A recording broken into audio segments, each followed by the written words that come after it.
And now to central Otago, where the Alexandra community is devastated their annual Blossom Festival has been cancelled. It was to be the 65th year of the historic event and is the longest continuously running community festival of its kind, with thousands expected to attend later this month and so much uncertainty around alert levels. Organisers say it's a call that had to be made.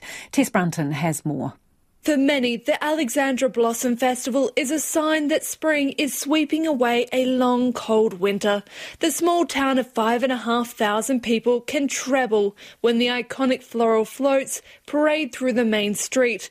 But the Delta outbreak already meant not as many floats were made and no Auckland entertainers. Event manager Marta McPherson says they wanted to celebrate the festival's 65th year with a bang. Not a whimper. The festival parade was not going to be looking that flash, and I made a recommendation that it would be better to do nothing than do something which was not up to our usual high standard. And the committee agreed. The sad news is, after 64 years, there won't be a 65th.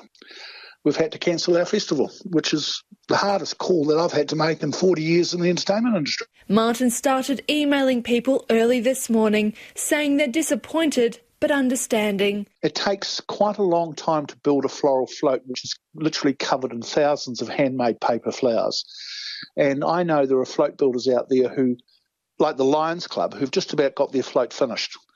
But what they'll do with it, they'll cover it up, they'll put it away into a corner of a shed, and it'll come out next year, and they'll freshen it up and do the finishing touches, and in 2022, we'll have a bigger, brighter and even better festival. Central Otago Mayor Tim Cadogan remembers coming to the festival as a young boy from Balclutha with his family.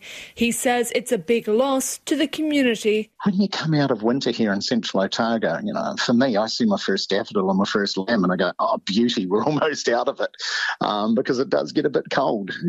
So for the community, I think it's that celebration of spring, and we'll find different ways to celebrate that this year. But he's expecting a great festival next year. I think the community of Otago and Southland, and particularly of Central Otago, next year are going to go, man, we missed that last year, and it's going to go absolutely gangbusters. The festival can add up to $1 million to the local economy, but Tin Goose Cafe co-owner Alistair Watson says cancelling is the right call to make. It'll have a significant impact. We probably do triple the business over that weekend, but at the end of the day, if we're down at level 2 now and we're able to earn some income, so, there's a lot of businesses in Auckland that can't operate, so you can't be too upset about it, I suppose. Avenue Motel co-owner David Burke says Alexandra comes alive during the festival weekend. It's already starting to have a huge effect on our cancellations. A lot of people will come from out of town